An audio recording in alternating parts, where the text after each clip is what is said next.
monsters. I see your pain. Halo semuanya, selamat datang kembali di Numonster ID. Hari ini kita akan nge-recap sebuah film yang udah lama di-request sebenarnya. Sekitar 7 bulan yang lalu ya. Lama ya? Nggak apa-apa cuy, yang penting sekarang kan nge-recap. Nah, filmnya itu berjudul Edge of Tomorrow. Ini adalah film science fiction action yang diproduksi di Amerika pada tahun 2014. Dibintangi oleh Tom Cruise, Emily Blunt, Bill Paxton, dan juga Brendan Gleeson. Nah, cerita film ini sendiri sebenarnya diadaptasi dari sebuah novel buatan Jepang yang berjudul All You Need Is Kill, karya Hiroshi Sakurazaka. Edge of Tomorrow mengambil waktu di masa depan, di mana sebagian kota-kota besar di Eropa sudah dikuasai oleh ras alien. So, duduk yang manis dan sebat dulu cuy.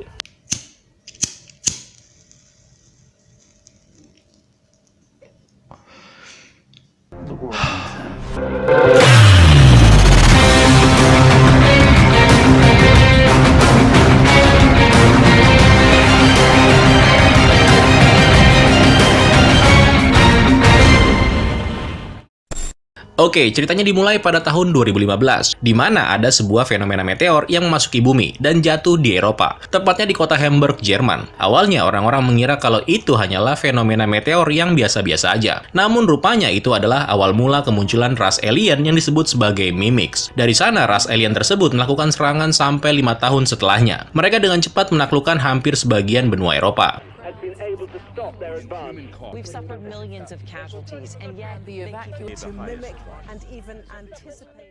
Pada tahun 2020, Angkatan Pertahanan Bersatu atau UDF, yaitu aliansi militer global yang didirikan untuk memerangi ancaman alien, pada akhirnya berhasil mencapai kemenangan atas Mimic di sebuah wilayah yang bernama Verdun. Tentunya dengan menggunakan teknologi baju tempur yang baru aja dikembangkan. New jacket technology and limited amount of training, we've been able to create super soldiers. Fight that can be won. Look at Reed Vertasky, the Angel of Verdun. Calling her the Angel of Verdun. Dari sana, sosok Rita kemudian dikenal sebagai Malaikat Verdun karena keberanian menangi peperangan di Verdun. Dengan adanya teknologi baru serta kemenangan di Verdun, sepertinya membangkitkan kembali perlawanan UDF di beberapa tempat. Dari basis pertahanan terakhir di Inggris, UDF merencanakan invasi besar-besaran ke arah Prancis. Seseorang yang bernama General Brigham yang mengkomandoi rencana invasi itu kemudian terlihat bertemu dengan Mayor Angkatan Darat Amerika Serikat yang bernama William Cage, yang merupakan seorang perwira di bagian humas gitu cuy. Seorang pejabat militer, tapi lebih ke public speaking gitulah. Awalnya Cage mengira kalau Jenderal Brigham berniat untuk menyampaikan strategi dan bagaimana militer akan melawan balik para alien. Dan kemudian dari sana disampaikan ke publik. Tapi ternyata enggak, Cage ini malah diperintahkan untuk turun langsung ke garis depan di dalam pertempuran. Nah, mendengar hal itu, Cage jadi bingung dan nggak bisa membantah. Karena atasan Cage sendiri dari Angkatan Bersenjata Amerika Serikat juga sudah menyetujui permintaan dari Jenderal Brigham. Cage yang bingung, dia merasa kalau dia ini bukan tentara yang sebenarnya dan tidak memiliki pengalaman tempur. Cage selalu menolak dan mengancam akan menyalahkan Brigham jika invasi yang terjadi nanti menimbulkan banyak korban jiwa. Tapi ancaman itu tetap nggak berhasil karena Jenderal Brigham menangkap Cage dan dikirim ke Bandara Heathrow di kota London, yang sekarang udah menjadi pangkalan militer. Arrest this man.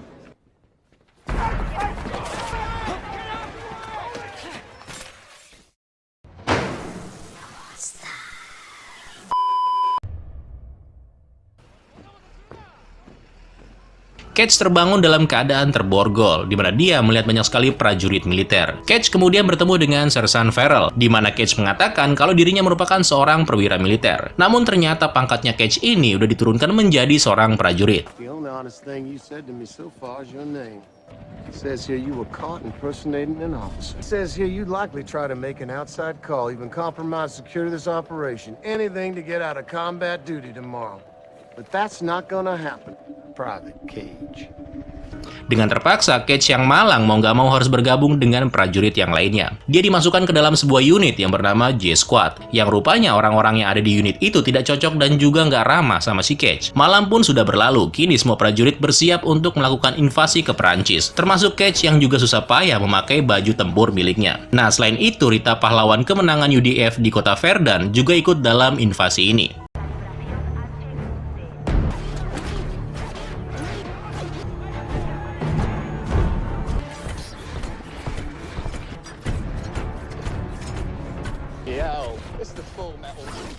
Dan setelah semuanya siap, kini seluruh armada bergerak menuju ke garis pantai di Prancis. Sebelum sampai, Cage sempat diejek sama teman-temannya ketika berada di dalam pesawat.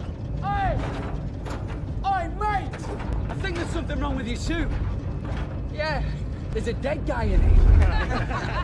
Saking amatirnya, Cage bahkan sempat berteriak untuk diberitahu bagaimana caranya membuka pengaman dari senjatanya. Sampai akhirnya pesawat mereka mendapat sambutan dari para alien. Makhluk-makhluk tersebut kayak udah tahu gitu dengan kedatangan manusia. Setelah berhasil mendarat, Cage mulai merasakan kengerian, di mana Cage melihat beberapa temannya terbunuh. Pendaratan di Prancis ini sepertinya adalah sebuah kegagalan besar. Di sini Cage sempat melihat bagaimana Rita melawan seekor Mimics dengan gagah berani. Namun gak berapa lama Rita juga harus terbunuh setelah melihat Cage.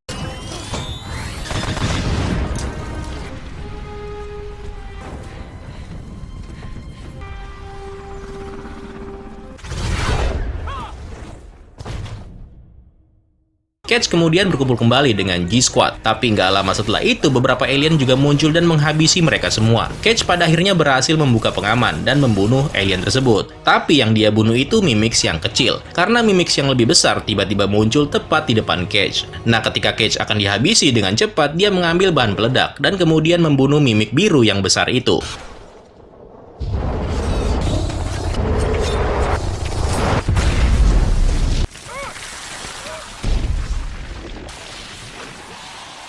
Cage harus mati akibat ledakan itu, dan juga tubuhnya berlumuran darah alien. Namun tiba-tiba sesuatu yang aneh terjadi. Cage terbangun kembali seperti kejadian awal, di mana dia berada di Bandara Heathrow. Cage merasakan deja vu, dan sepertinya dia pernah mengalaminya di pagi sebelumnya. Cage terbangun dan kemudian seorang prajurit datang dan menendangnya. Dia lalu bertemu dengan Sersan Farrell. Sambil berjalan, Cage ini terus mengamati segala hal di sekitarnya. Seperti di kejadian awal, Cage juga dibawa dan diperkenalkan dengan G-Squad. Nah, sampai sini Cage merasa kalau dirinya sepertinya nggak mengalami halusinasi. Semuanya terlihat sama, keadaannya, orang-orangnya, perkataannya, semuanya sama persis. Apa yang sebenarnya terjadi? Sampai proses invasi pun terjadi esok harinya. Kejadiannya juga sama. Di pesawatnya, teman-temannya kembali mengejek Cage dengan perkataan yang sama. Begitu terjun dan sampai di pantai juga sama. Dia melihat temannya ketiban pesawat. Dia juga menghindar dari sebuah pesawat yang hampir aja mengenai dirinya. Nah, ketika dia melihat Rita, di sini Cage berhasil menolong wanita tersebut supaya nggak mati terbunuh. Tapi akibatnya malah Cage yang mati dibunuh oleh seekor Mimics.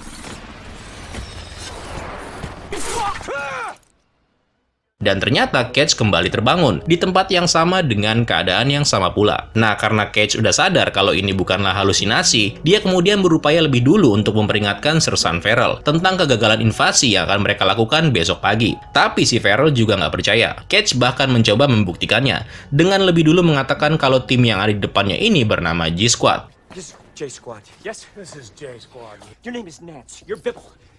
Kimmel. Dia juga tahu nama-nama mereka, dan lain sebagainya. Namun tetap nggak ada yang percaya. Cage malah disumpel mulutnya.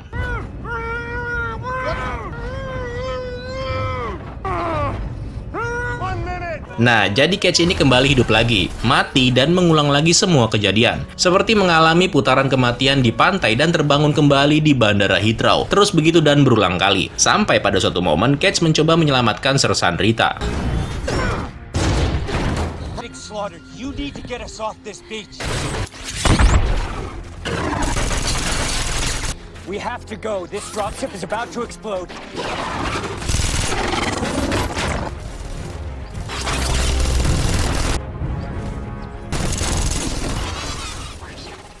Nah, anehnya Rita kemudian menyadari kalau Cage dapat mengulang waktu kembali seperti sebelumnya. Namun yang lebih aneh lagi bukannya mengikuti apa yang dikatakan oleh Cage, Rita malah memberitahu Cage untuk menemui dirinya pada saat Cage terbangun kembali nanti. Find me when you wake up.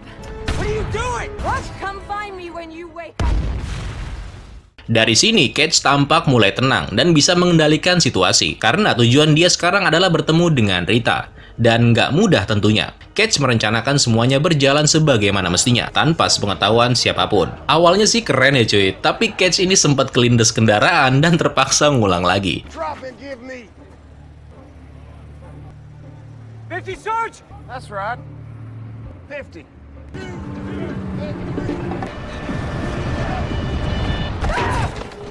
What the hell were you thinking? Sampai di usahanya yang kedua, dia berhasil dan sampai di sebuah tempat, di mana Sersan Rita sedang melakukan latihan simulasi melawan Mimics. Sergeant Pataski?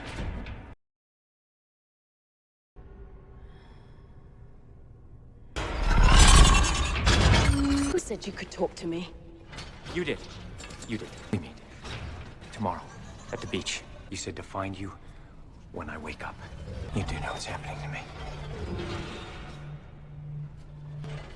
Come with me.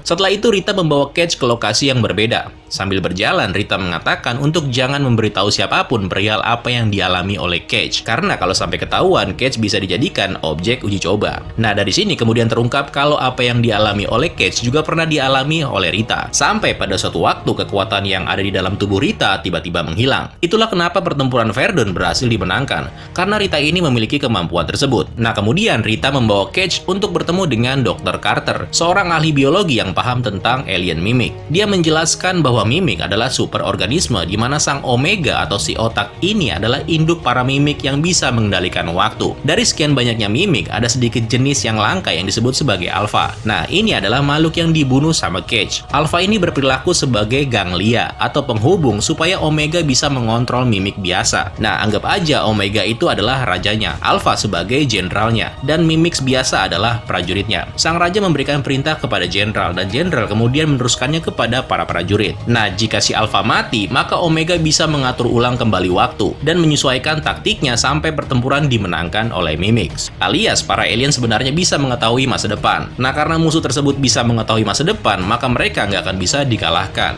Cage ini secara tidak sengaja kayak membajak kemampuan Omega untuk mengatur ulang waktu akibat efek dari darah si Alpha yang terciprat ke tubuhnya si Cage. Rita ini memang sempat menang di Verdun. Tapi menurut Rita, makhluk-makhluk itu sengaja melakukannya, supaya para manusia mengira kalau mereka bisa mengalahkan Mimics. Padahal para alien tersebut ingin supaya manusia mengerahkan semua kekuatannya untuk bisa dibinasakan dengan menggunakan metode pengulangan waktu. Rita dan Carter lalu memberitahu Cage untuk mencari dan membunuh Omega, supaya bisa mengakhiri invasi alien. Karena ini hanya merupakan tahap awal, dan Cage adalah satu-satunya orang yang bisa melakukannya. Karena seperti yang gue bilang di awal tadi, Rita udah nggak punya kekuatannya lagi, karena dia terluka pasca perang Verdun. Rita menerima transfusi darah dan akibatnya dia kehilangan kekuatannya. Terus caranya gimana supaya bisa mengalahkan Omega? Caranya adalah Cage harus mati dan hidup kembali sampai dia menemukan caranya. Yaitu sebuah penglihatan di mana Cage akan menemukan lokasi dari Omega. Namun dengan resiko Cage juga akan ditemukan oleh Omega. The Omega senses when it's losing control of its power. Even now, it's mentally searching to find you. When it's close to finding you, you will start having visions. You'll start to see that. You'll even see where it is. Setelah itu Rita lalu melatih Cage dalam simulasi pertempuran melawan Mimics, supaya Cage bisa mempunyai kemampuan untuk menjalankan misi mereka. Di sesi pertama seperti biasa, Cage patah tulang dan terpaksa ditembak supaya bisa mengulang kembali. Cage mengalami banyak putaran waktu, patah tulang, mati, begitu terus sampai tiba-tiba dia mendapatkan sebuah penglihatan.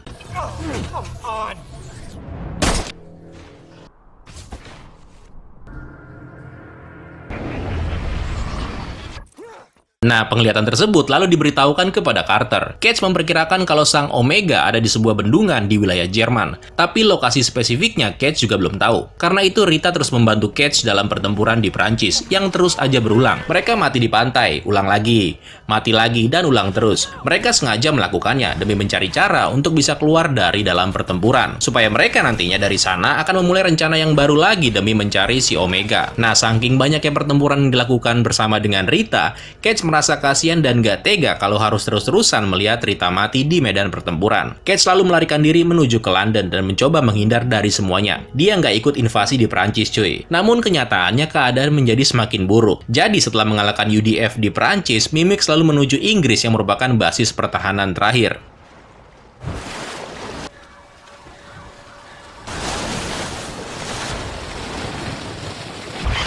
Setelah beberapa kali mati dan hidup kembali, posisi Omega sepertinya berhasil diketahui. Namun yang sulit adalah mencari cara untuk melarikan diri dari pertempuran dan mencapai ke bendungan. Saking banyaknya pertempuran yang dilalui oleh Cage, dia bahkan udah kayak profesional, cuy. Namun tetap, langkahnya sedikit demi sedikit memang mengalami kemajuan. Begitupun juga dengan kegagalannya. Prosesnya itu lama, bahkan Cage sampai merasa udah muak. Sampai akhirnya Cage dan Rita berhasil lolos dari pertempuran. Cage sempat mengatakan kalau ini adalah titik terjauh mereka. Dari sini Cage dan Rita berencana menggunakan sebuah mobil untuk bisa sampai di bendungan. Tapi Cage tahu kalau dirinya udah pernah gagal karena dibunuh oleh Mimics sebelum bisa membawa kendaraan tersebut. Nah, singkat cerita, Cage dan Rita berhasil pergi. Walaupun di perjalanan seekor Mimics juga sempat muncul. Namun Cage dengan mudah dapat membunuh makhluk tersebut.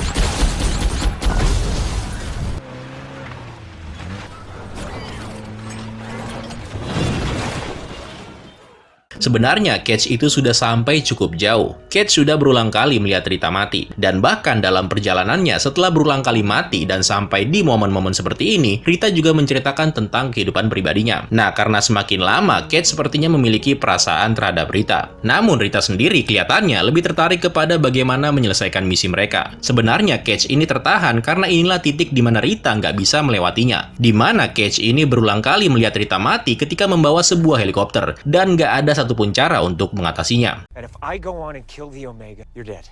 Why does it matter what happens to me? I wish I didn't know you.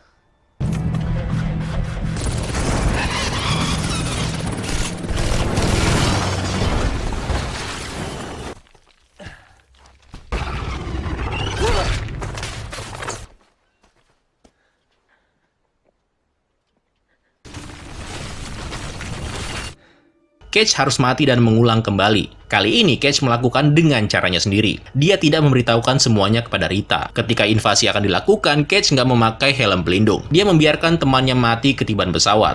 Sampai kemudian tiba di tempat di mana helikopter berada. Namun kali ini tentunya tanpa Rita. Nah, dari sana Cage lalu terbang ke bendungan sendirian. Setelah sampai, Cage langsung melakukan pencarian. Tapi ternyata si Omega tidak ada di sana. Malahan dia disergap oleh seekor alfa, yang kini sepertinya makhluk tersebut mencoba melucuti kemampuan Cage. Nah, menyadari hal itu, Cage dengan sengaja menenggelamkan dirinya untuk mengulang kembali waktu. Kemudian setelah mendengar pernyataan dari Cage, Rita sadar kalau penglihatan Cage hanya sebuah jebakan demi mendapatkan Cage. Mimix ingin mengambil kembali kekuatan yang dimiliki oleh Cage. Singkat cerita, Cage dan Rita mendapatkan sebuah ide ketika mengetahui sebuah alat yang dikembangkan oleh si Carter. Alat tersebut bernama Transporter. Ketika alat tersebut nantinya ditancapkan ke Alpha, maka lokasi Omega akan bisa dideteksi. Tapi mereka nggak butuh Alpha sebenarnya, karena melalui Cage alat itu juga bisa bekerja. Namun masalahnya alat ini udah rusak. Untungnya Carter pernah membuat prototipe yang sama, tapi alat itu ada di tempat si Jenderal. Mau nggak mau, Cage dan Rita menyusup ke tempat sang Jenderal. Ini adalah pertemuan kesekian kalinya, karena si Jenderal tetap nggak percaya dan ditembak oleh Rita. Nah, di pertemuan ini sepertinya Cage berhasil meyakinkan si Jenderal untuk percaya atas semua cerita yang dialami oleh Cage. Sang Jenderal kemudian memberinya perangkat tersebut. Namun di luar, polisi militer tiba-tiba menghentikan langkah mereka. Dan seperti biasa, Rita terpaksa menembak Cage dan mengulang kembali sampai akhirnya mereka lolos dan dikejar oleh polisi militer. Selama kejar-kejaran terjadi, Cage menggunakan perangkat tersebut dan menemukan kalau si Omega ternyata selama ini berada di bawah kota Paris, Prancis. Namun sayangnya, Cage dan Rita tertangkap dan terluka parah. Cage kemudian terbangun di rumah sakit. Cage kaget ketika tahu kalau dia telah diberi transfusi darah akibat luka-luka yang dia derita. Maka dari itu, kini Cage telah kehilangan kemampuan untuk mengulang waktu. Nah, Rita yang berhasil lolos lalu tiba-tiba muncul dan melepaskan Cage. Rita yang sudah tahu kalau kekuatan Cage hilang, kini mencoba rencana yang baru untuk terakhir kalinya. Pertama-tama mereka membutuhkan pasukan. Nah, mereka ini berniat merekrut G-Squad untuk ikut membantu menghancurkan Omega sebelum invasi dimulai esok hari. Karena itu, Rita ikut untuk meyakinkan supaya anggota G-Squad mau bergabung dengan mereka. Nah, setelah berhasil meyakinkan G-Squad, mereka lalu mencuri sebuah pesawat dan kemudian terbang ke Paris. Tapi begitu sampai, Mimix mengetahui keberadaan mereka, dan kini pertempuran seru pun terjadi, sampai-sampai pesawat mereka pun terjatuh. Setelah itu, mereka berencana memanfaatkan pesawat mereka yang sudah nggak bisa terbang, hanya demi mencapai titik lokasi di mana Omega berada. Para prajurit mengorbankan diri mereka dengan gagah berani, termasuk prajurit yang bernama Skinner dan juga Griff. Mereka berdua menahan serbuan Mimix demi memberi jalan bagi yang lainnya.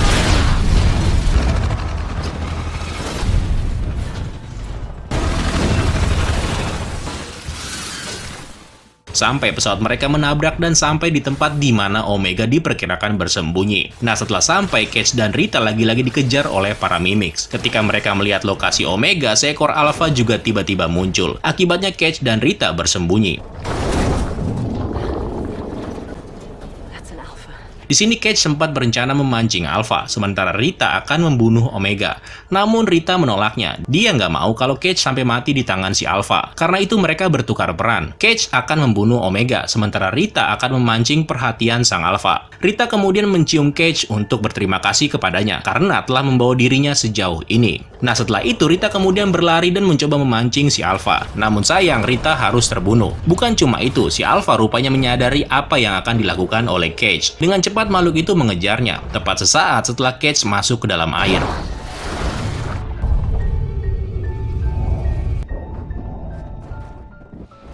Nah kemudian Alpha berhasil melukai Cage, tapi untungnya Cage sempat menjatuhkan sabuk granat yang ada di tangannya, dan akibatnya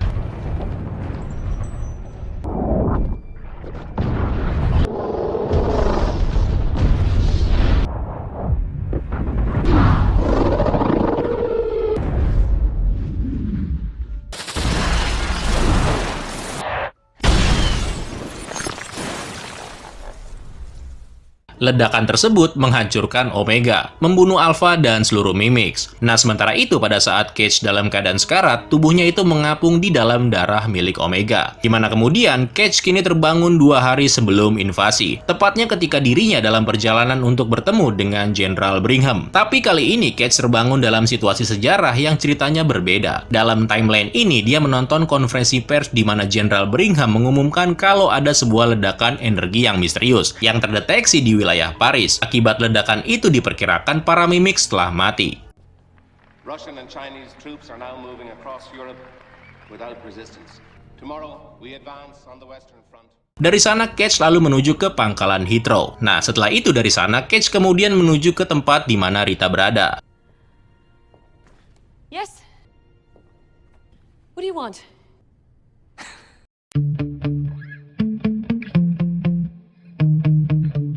Wow, luar biasa. Konsep film Alien yang sama dengan film-film Alien yang lain sebenarnya. Alien ini datang dari luar angkasa, namun kali ini dibungkus dengan tampilan yang unik dan keren, sehingga jadi kelihatan beda dari film-film Alien yang lain. Mungkin ini adalah salah satu film bertema Alien terbaik versi gua cuy. Kalau kalian gimana? Apa biasa aja? Oke, kalau gitu sekian dulu untuk hari ini, dan semoga kalian terhibur dengan video ini. Dan sampai jumpa di pertemuan selanjutnya.